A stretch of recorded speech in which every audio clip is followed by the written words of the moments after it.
just passed my life in UK test after booking for like, when did I even book it? It was less than a week. Less than a week.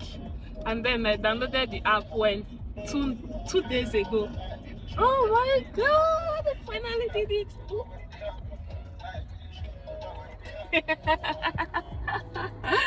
Finally, that one is done and dusted. Yay!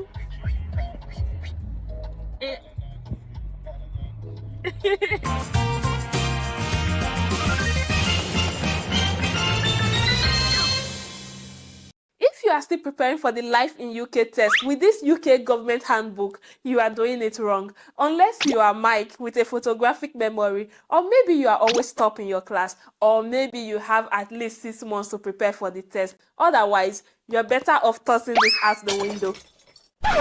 Just don't break anything. Anyway, there are easier ways for you to study for the Life in UK test that would save you a lot of time. How did I know this? I'm glad you asked. I recently just passed my Life in UK test after studying for less than 1 week with these methods that I'm going to be sharing with you in this video. Yes, I'm going to be revealing all my secrets, so make sure you keep watching to the end. So what are the study materials that I'm going to recommend? What are the study materials I used, and what are the study materials you can use that will save you a lot of time and still get you the result that you are looking for? Now, you see this handbook? This is the handbook that is recommended by the UK government. This is the handbook that is in the UK government website. Trust me when I say you really don't need to read this book. This book has 167 pages. So unless maybe you are just here lounging around, you don't have any job to go to, you don't have any child to take care of, you don't have any family, you don't have nothing that is taking your time, then be my guest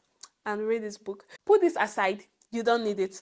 Now, come closer. I'm going to be spilling the tea. Now, there are 2 methods of preparing for the Life in UK test that I'm going to recommend. And the first one is watching YouTube videos. Guys, watching YouTube videos. I'm going to share 2 channels that I personally liked. In fact, these are my favorites. When I was preparing for my exam, I was sleeping on this channel. I was eating, doing everything on these 2 channels. Now, the first channel I'm going to introduce you to is the UK Life Prep YouTube channel. And this channel has just 12 videos. Most of the videos on this channel are like 5 minutes long, 10 minutes long. The longest video here is 31 minutes long, and this is like the practice test. Every other video is below 15 minutes. And the good thing with this channel is that this guy has already made everything into different categories. So you will see one video talking about the Middle Ages, the other video talking about early Britain, and then another video talking about values and principles of the UK. That means that for every question that you have in the Life in UK test that is going to be under early Britain or under any of these headings,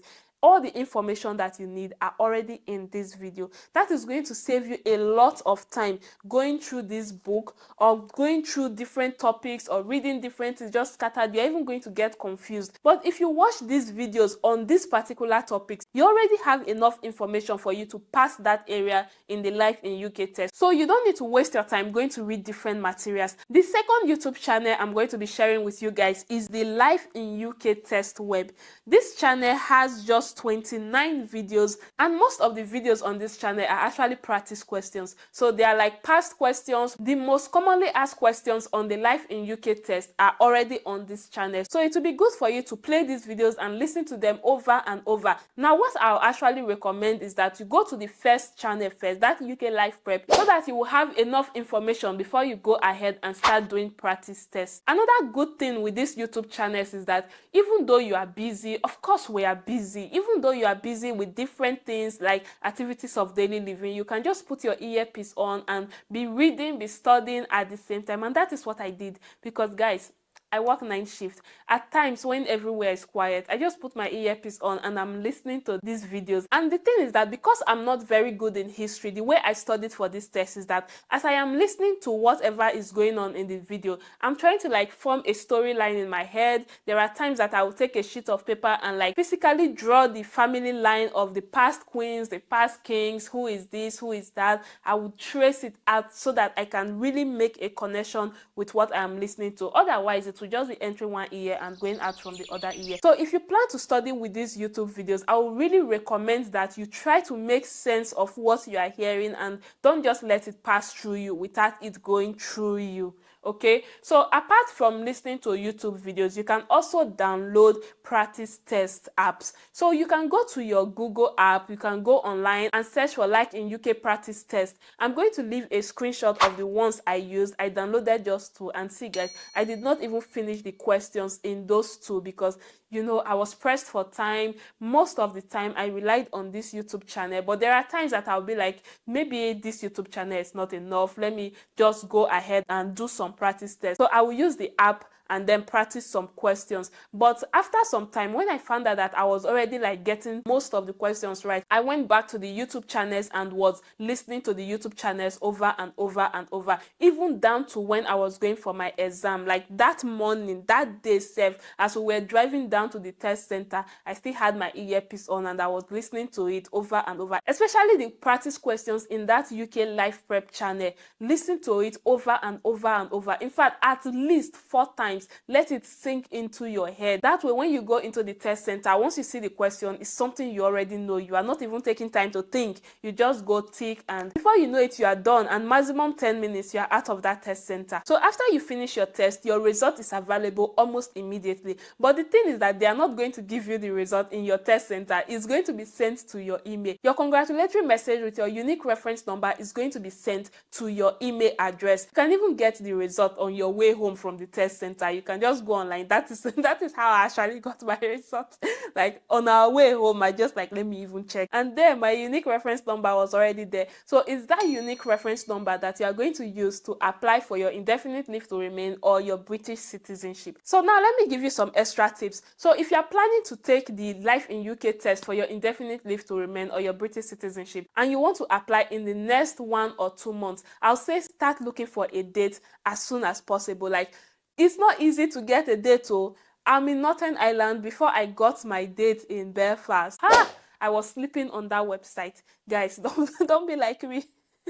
Don't be like me. You want to be checking over and over for a date. Like, I know people that they are due for their ILRO, but they cannot apply because they don't have a date to write the Life in UK test. And you know, you have to get that unique reference number for you to apply for your ILRO. So try to book early. Now, another tip I'm going to give you. Now, if you feel like it's already too late and you are looking for a date, in fact, it has not been easy at all for you to find a date, another tip I'm going to tell you is that search in the middle of the night, midnight. I work permanent night shift, guys, and I used to check in the midnight. In fact, when I even took my test, was not the date that I was supposed to take the test.